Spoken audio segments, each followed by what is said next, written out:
এই গানটি তিনি লিখেছেন বাংলার বিখ্যাত একজন কবি, যার নাম হচ্ছে লালন ফকির। তিনি দেখছেন বাবা এই সাধন ভজনের গান গানানি শুনে যদি রেডিওটা বন্ধ করে দেয়, ভালো কথা তো মানুষ শোনে না, কি শুনবে?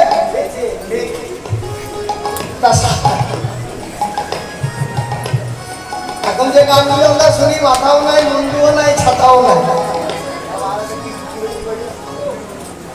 তবে ওগুলো আসতে যতক্ষণ যেতেও ততক্ষণ। কীর্তন 850 বছর ধরে চলছে, কিন্তু এমন কোনো গান নাই জগতে যেটা 850 বছর ধরে চলছে, একমাত্র কীর্তন গান।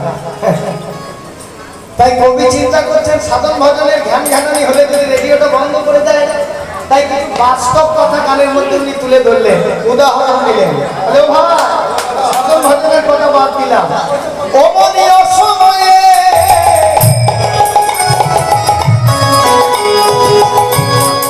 কৃষি করলে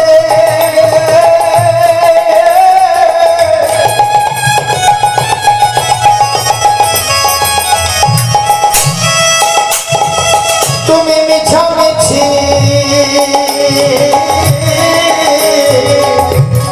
হেঁটে মরলে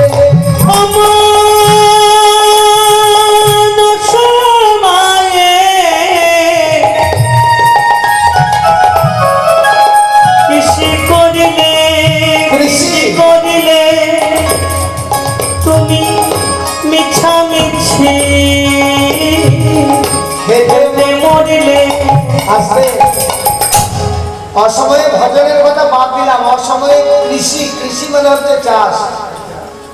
চাষ করতে গেলে বাবা যে কোনো একটা ফসলের জন্য নির্দিষ্ট সময় ধার্য করা আছে না? সর্ষে চাষ করতে গেলে ঠিক অঘ্রাণ মাসের শেষ, কার্তিক মাসের শেষ, অঘ্রাণ মাসের শুরু, এই সময় সর্ষে বুনলে আপনি আশা করতে পারেন যদি পোকা টোকা না লাগে, ভগবান যদি কৃপা করে হলেও হতে পারে। কিন্তু চৈত্র মাসে সর্ষে বীজ ছড়ালে আশা করা যাবে? হবে না, হবে কোন বড় চাষি বলবো? আচ্ছা, হ্যাঁ ভাই, চৈত্র মাসে সর্ষে হয়, তাহলে লালনের কথা মিথ্যা? তাহলে তোমার হয় বলছো যে খামারে হয়। চৈত্র মাসে উনি আবার খামার বাড়িতে সর্ষে চাষ করে। কত বড় চাষি! কথাটার যুক্তি আছে বাবা। যুক্তিটা কি জানো? আমরা যে ফাল্গুন মাসে যে সর্ষেটা তুলে ঘরে আনি, সেই সর্ষের সবটা কিন্তু ঘরে আমরা তুলতে পারি না। আপনি যতই পরিষ্কার করে ঝাড় দিন আপনার খামার বাড়িতে কিন্তু সর্ষে পড়ে থাকবেই। আর সেই পড়ে থাকা সর্ষেগুলো যখন এই যে এখন একাত পশলা বৃষ্টি হচ্ছে, একাত পশলা বৃষ্টি হলে ওই পড়ে থাকা সর্ষেগুলো খামার বাড়িতে এত ভালো গাছ বেরোয়, মনে হয় যেন মাঠে যত্ন করে ছড়ালে এত ভালো গাছ বেরোয়। আমার মনে হয় চাষি ভাই ওইটা দেখে বলছে চৈত্র মাসে খামার বাড়িতে সর্ষে। ও ভাই শোনো, ভালো চাষি, ও চাষি ভাই, আমার কথা নয়, লালন কি বলছে শোনো। অমনীয় সময়ে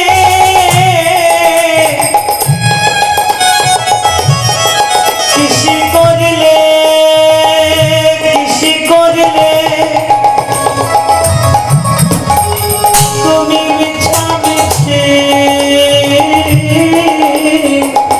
হেঁটে মনে চৈত্র মাসে তোমার খামার বাড়িতে, ও ভাই, তোমার খামার বাড়িতে চৈত্র মাসে গাছ হলেও হবে,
খালে দিলে যতদিন জল থাকে ততদিন মাছ থাকে, জল শুকিয়ে গেলে মাছ থাকে গো। তাই এই দেহটা যতদিন প্রেম রসে পরিপূর্ণ ততদিন গোবিন্দ সেবায় লাগাও। যখন হরি হরি বল, যখন আর জল থাকবে না মিলে, তখন আর ভজন রূপী মিল এই দেহে থাকবে না। তুমি জানো না ফলে দিয়ে থাকে না মিলে জলে শুকালে। তুমি জানো না মন ফলে দিলে থাকে না নীল জল শুকালে। তবে কি হবে তোমার পাঠান দিলে? আস্তে আস্তে পুকুরে জল নাই, তখন আর মুখ বেঁধে কাজ হবে? পুকুরে জলই নাই, আমাকে গাছের মুখটা বাঁধ দিতে। হরি হরি বল, খুব ভজন ভাবে কথা বলো। পুকুরে জল নাই, মুখ বাঁধ দিতে গেছো, ভালো করে চেয়ে দেখো তোমার মোহনা